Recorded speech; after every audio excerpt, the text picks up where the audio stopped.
Hello everyone, you are welcome. Today I am going to take a very interesting chapter of class 11 snapshot book.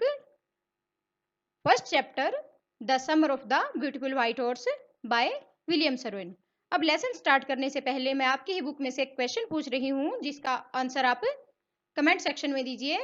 आपकी book का नाम है snapshot. इस snapshot word का meaning क्या होता है? अब हम अपना लेसन स्टार्ट करते हैं। इसके राइटर का नाम है विलियम सरवेन। विलियम सरवेन एक अमेरिकन अर्मेनियाई नोवेलिस्ट, प्ले राइट और शॉर्ट स्टोरी राइटर थे और इनके फादर भी एक राइटर थे। पर जब ये 3 साल के थे तब उनकी डेथ हो गई थी। पर उनकी मदर ने विलियम सरवेन को उनके फादर के वर्क्स दिखाए जिससे इंस्पिरेशन इनको मिला और इन्होंने राइटिंग शुरू कर दी। अब नेम ऑफ द लेसन है the summer of the beautiful white horse और इसकी थीम है कि इसके अंदर एक कबीला है, गैरोग्लेनियन कबीला, और वो कबीला अपनी ऑनेस्टी के लिए फेमस है 11 सेंचुरी से, जिसकी हॉलमार्क्स है ट्रस्ट एंड ऑनेस्टी। और ये स्टोरी यही इसी कबीले के 2 बच्चों के बारे में है, अरम और मुराद। और ये कबीला बहुत ही ज्यादा गरीब है। इनको ये भी नहीं पता होता, बड़े लोगों को, बूढ़े लोगों को भी ये नहीं पता होता कि इनको खाने के लिए कहाँ से मिलता है। यानी कि ये इतने ज्यादा गरीब थे कि इनको 2 वक्त का खाना भी अच्छे से नहीं मिलता था। पर इतनी गरीबी के बावजूद भी ये लोग बहुत ज्यादा ऑनेस्ट थे। ये किसी को चीट नहीं करते थे, अपनी मोरल वैल्यूज को ये बना कर रखते थे और अपनी जो डिग्निफाइड इनकी लेगेसी है उसके अंदर ये बिलीव करते थे। पर ये एक सटायर भी है कि इस ऐसा बैकग्राउंड होने के बावजूद, इतनी डिग्निफाइड लेगेसी होने के बावजूद, ये जो 2 बच्चे हैं ये चोरी करने पर मजबूर हो जाते हैं। पर वो चोरी जो है वो इन बच्चों के अकॉर्डिंग वो चोरी नहीं थी, क्योंकि उन्होंने उसको चोरी के रूप में नहीं लिया था। उसको जो कोई भी चीज अगर हम चुराते हैं तो हम उसको यूज करते हैं या हम उसको सेल कर देते हैं आगे। पर ये बच्चे उनको जो हॉर्स होता है उसको सेल नहीं करते और उसको एंजॉय करके, राइडिंग करके उसके बाद वो वापिस छोड़ आते हैं और वो ट्रुथ को एक्सेप्ट कर लेते हैं। अब इसके मेन कैरेक्टर्स हैं इसमें, तो मेन में फर्स्ट है अरम, जो स्टोरी का नरेटर है, और 9 साल का एक अर्मेनियाई बच्चा है मुराद। मुराद एक क्रेजी बच्चा है जो 13 साल का है और वो अरम का कजन है, पर उसको एक नेचुरल डिसेंडेंट माना जाता है अंकल खोसरो का। इसके बाद जो एक मेन कैरेक्टर है वो है अंकल खोसरो। वो बहुत ही क्रेजी किस्म के इंसान थे, बहुत ही इम्पेशेंट थे, इरिटेबल थे और फ्यूरियस थे, और वो अरम के अंकल हैं। इसके बाद एक फार्मर है, एक जिसका नाम है जॉन बायरो, जिनका हॉर्स ये बच्चे चुरा कर ले आते हैं। और ये इनका एक कबीला है जिसका नाम है गैरोग्लेनियन कबीला, और वो 11 सेंचुरी से अपनी ऑनेस्टी के लिए फेमस है और जिसके हॉलमार्क्स हैं ट्रूथ एंड ऑनेस्टी। और ये अगला है एक व्हाइट हॉर्स, जिसको वो चुरा कर लाते हैं बच्चे। जॉन बायरो का घोड़ा होता है और वो बहुत सुंदर घोड़ा था जिसका नाम था वजीरे, और मुराद इसको प्यार से माई हार्ट भी बोलता है। अब समरी ऑफ द लेसन। तो एक दिन क्या होता है कि अरम सो रहा था, सुबह के 4 बजे थे, तो उसकी खिड़की के ऊपर ठक ठक हुई, तो वो देखता है बाहर खिड़की से, तो अरम का जो भाई था मुराद, वो एक व्हाइट हॉर्स के ऊपर बैठा था, बहुत ही सुंदर सफेद घोड़े पर बैठा था। तो अरम ने एक बार तो सोचा कि वो सपना देख रहा है, फिर उसने सोचा कि सपना नहीं है, लाइट इतनी इनफ है कि मैं देख सकता हूँ, और रियल में ही वो एक व्हाइट हॉर्स था और मुराद उस घोड़े के ऊपर बैठा था। अब अरम बिल्कुल अपनी आंखों के ऊपर विश्वास भी नहीं कर पाता कि ये हॉर्स मुराद के पास कैसे हो सकता है, क्योंकि मुराद बहुत ज्यादा गरीब था, उसकी फैमिली भी गरीब थी, उनका कबीला भी इतना गरीब था कि वो एक हॉर्स को खरीद नहीं सकते थे। परंतु राइडिंग उनका पैशन था। हर अरम और मुराद दोनों का वो राइडिंग करना चाहते थे, इसलिए वो उन्होंने क्या किया, वो मुराद ने एक घोड़ा चोरी कर लिया और राइडिंग के लिए आ गया अरम के पास। उसको पता था कि अरम को भी हॉर्स राइडिंग बहुत ज्यादा पसंद है, इसलिए वो दोनों चले जाते हैं। इसके बाद अरम मान जाता है कि हम राइडिंग कर लेते हैं और वो चले जाते हैं।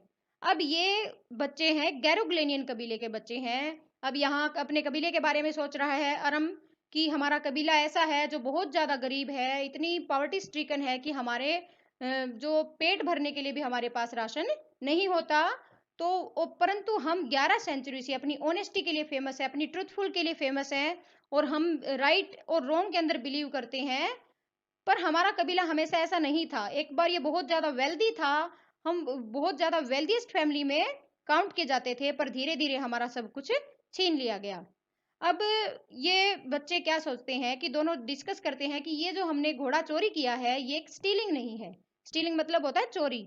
तो ये चोरी नहीं है, ये चोरी तब बन सकता है जब हम इस घोड़े को बेच दे। अगर हम कोई पैसा चुराते तो वो चोरी मानी जाती, अगर हम इस घोड़े को सेल कर देते पैसे के लिए तो वो चोरी मानी जाती, पर हम इसको सिर्फ राइड के लिए ले रहे हैं और ये चोरी नहीं है।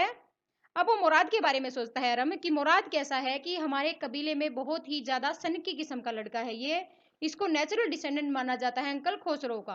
अंकल खुसरो भी बहुत ज्यादा क्रेजी किस्म के इंसान है। तो ये जो मुराद है ये मुराद ये सोचता है कि मैं जीवन को एक बहुत अच्छे तरीके से जीऊं, ये जिंदगी का आनंद उठाता है। ये एक जो है पॉवर्टी के बावजूद भी, हंगर के बावजूद भी इसकी स्पिरिट बहुत हाई है। He celebrates the joy of living, वह जीने का आनंद उठाता है, ना कोई और उनके कबीले में ऐसा नहीं करता। अब इनकी जो लाइन चली आ रही है बहुत सालों से, तो उनमें एक ना एक इनका क्रेज इंसान हो ही जाता है। इसे मुराद से पहले उनके अंकल हैं एक खोसरो, वो बहुत ही क्रेजी किस्म के इंसान है, सन की किस्म के इंसान है, बहुत ज्यादा बड़े से आदमी है वो, उनका बहुत बड़ा सिर है, और उनकी जो मूछें हैं सेंट जैक्विन वैली में सबसे बड़ी मूछें हैं, और वो बहुत ज्यादा इम्पेशेंट रहते हैं, अधीर रहते हैं, वो बहुत ज्यादा इरिटेट हो जाते हैं छोटी छोटी बातों पे और गुस्सा कर देते हैं। और कुछ भी बात हो तो उनकी एक टैग लाइन थी जो हमेशा बोलते हैं, इट इज नो हार्म, पे नो अटेंशन टू इट।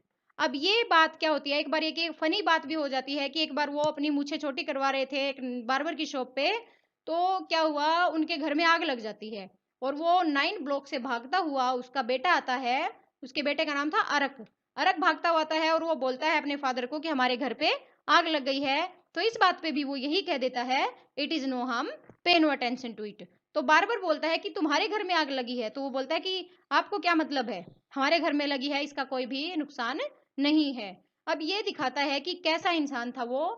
पर यहाँ जो है इसका सनकी होने का एक रीजन भी है कि उसको बिल्कुल भी लॉस को वो कुछ नहीं मानता था। क्यों नहीं मानता था? क्योंकि वो एक बार बहुत ज्यादा वेल्दी थे, और वो बोलता भी है आगे एक बात, ये जॉन बारो को भी बोलता है कि हम बहुत ज्यादा, हमारी वेल्थ छीन ली गई, हमारी प्रॉपर्टी छीन ली गई हमसे, उससे ही हमारा कुछ नहीं बिगड़ा। तो ये छोटी मोटी चोरियां, तो छोटी मोटी जो घटनाएं होती हैं, कुछ छीन जाना कोई वैल्यू नहीं रखती मेरे लिए।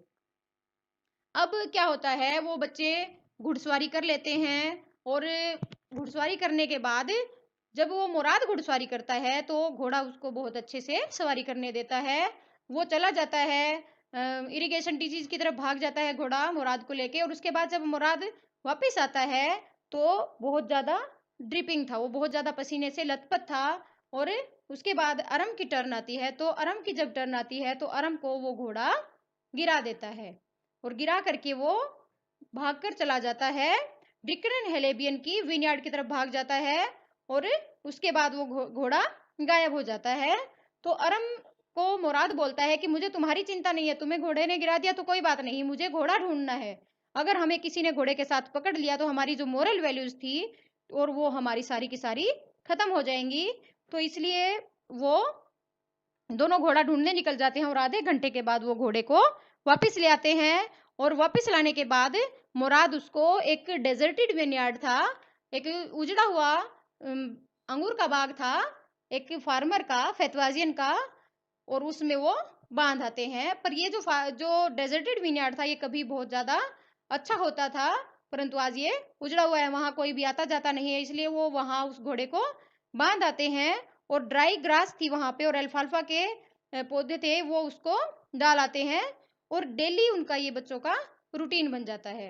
अब जिस दिन ये फर्स्ट डे राइड करके आए थे उस दिन क्या हुआ, उसी शाम को एक फार्मर जिसका नाम था जॉन बायरो, वो अरम के घर विजिट करते हैं, और अरम की मदर को बहुत दुख के साथ बताते हैं कि मेरा घोड़ा जो 1 महीने पहले चोरी हुआ था वो अभी तक नहीं लौटा है, मेरा घोड़ा अभी तक मुझे मिला नहीं है। अंकल खुसरो भी वहीं थे, कॉफी पी रहे थे, तो उन्होंने बहुत गुस्से से कहा, it is no harm, what is the loss of a horse, pay no attention to it. तो वो भी गुस्से से उसको बोल देता है और ये आदत जो है उसकी जॉन बायरो को बहुत गंदी लगती है और वो वहां से उदासी से भर के चले जाते हैं।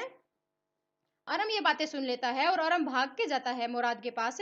अब मुराद क्या कर रहा था, एक रोबिन पक्षी था और वो घायल था और वो पीच के पेड़ के नीचे, आड़ू के पेड़ के नीचे बैठा था और उसका पंख ठीक कर रहा था मुराद। अब यहाँ इसको देखकर ये लगता है कि बहुत ज्यादा एनिमल लवर था वो, पक्षियों को और पशुओं को बहुत प्यार करता था, इसीलिए घोड़ा उसको बार बार में सवारी करने देता है। अब जब वो अरम उसको बात बता देता है तो वो उसको रोबिन पक्षी को उड़ा देते हैं और वो उड़ जाता है, उसकी पंख ठीक हो जाती है। तब उसके बाद वो दोनों, अरम बोलता है कि तुम घोड़े को अभी वापस मत करना जब तक मैं सवारी करना ना सीख लूं। अब मुराद बोलता है कि तुम्हें तो 1 साल से भी ज्यादा लग जाएगा। पर दोनों बात करके इस बात पे कन्विंस होते हैं कि हम घोड़े को 6 महीने तक अपने पास रखेंगे जब तक अरम सवारी करना सीख जाएगा। उसके बाद क्या होता है कि 2 सप्ताह के बाद अब वो एक दिन घोड़े को छोड़ने जा रहे थे फितवाजियन के विनयार्ड में, छुपाने के लिए जा रहे थे सुबह। तो उनको रास्ते में जॉन बायरो मिल जाता है। वो अपने घोड़े को देख लेता है, पहचान लेता है, पर वो अपनी आंखों के ऊपर विश्वास नहीं कर पाता। अब वो बोलता भी है कि एक जो कोई भी शक्की आदमी जो होता है वो अपनी आंखों पर विश्वास करता है, परंतु मैं तो मेरे सोल पर विश्वास करता हूँ, मैं तो मेरी आत्मा पर, मेरे दिल पर विश्वास करता हूँ। ये जो घोड़ा है ये मेरे घोड़े का जुड़वा हो सकता है, मेरा घोड़ा नहीं हो सकता। वो उसके टीथ बाई टीथ भी जो है वो काउंट करता है, दांत भी काउंट करता है कि उतने ही दांत थे उस घोड़े के। अब वो बोलता है कि तुम गैरोग्लेनियन फैमिली से बिलोंग करते हो, तुम्हारी फैमिली इतनी ज्यादा फेमस है ऑनेस्टी के लिए, तुम चोरी नहीं करते चाहे कुछ भी हो जाए, तो ये मेरे घोड़े का जुड़वा हो सकता है पर मेरा घोड़ा नहीं हो सकता। और वो वहां उदासी से चला जाता है। इसके बाद इन बच्चों को अब ये 2 चीजें हैं यहाँ पे। अब या तो ये बच्चे डर गए और या ये इनको कॉन्शियस इनकी जाग गई, इनकी चेतना जाग गई कि हमारे कबीले का इतना ज्यादा नाम है, इतनी ज्यादा प्रसिद्धि है कि उसने अपने घोड़े को देखने के बावजूद भी अपने घोड़े को नहीं पहचाना और वो चला गया। हम अपने कबीले का नाम नहीं डूबने देंगे और हम अपने जो ट्राइब है उसकी ऑनेस्टी को और उसकी ट्रस्ट, जो ट्रूथफुलनेस है उसको बना रहने देंगे, और इसलिए हम उसको घोड़े को वापिस करने के लिए वो डिसाइड कर लेते हैं। अब यहाँ ये बच्चे डर भी जाते हैं, दोनों चीजें हो सकती हैं। अब इसमें एक इंपॉर्टेंट क्वेश्चन भी बनेगा कि वो बच्चे घोड़े को वापस क्यों छोड़ आए, क्या वो डर गए थे या वो कॉन्शियस हो गए थे, उनकी चेतना जाग गई थी। तो हम दोनों ही चीजें लिख सकते हैं इसमें। अब वो डर किस लिए गए थे, उन्होंने सोचा कि जॉन बायरो मेरी फैमिली को भी जानता है, हमारे घर भी आता है, तो इसलिए हम ऐसी फैमिली है कि हम एक घोड़े को परचेज नहीं कर सकते, और उन्होंने हमारे घर में कभी घोड़ा भी नहीं देखा, इसलिए वो जॉन बायरो जाकर हमारी फैमिली को भी बता सकता है और हम पकड़े जा सकते हैं। तो दोनों बातें हो गई कि बच्चे डर भी गए थे और वो कॉन्शियस स्ट्रिकन भी हो गए थे, इसलिए वो घोड़े को वापस कराते हैं। नेक्स्ट मॉर्निंग जॉन बायरो अरम के घर फिर आता है, बहुत खुश था। अरम की मदर को बताता है कि मेरा घोड़ा जो चोरी हो गया था वो मेरा घोड़ा मिल गया है, और मेरा घोड़ा जिसने भी चुराया था उसने उसको बहुत अच्छे से उसका ध्यान रखा।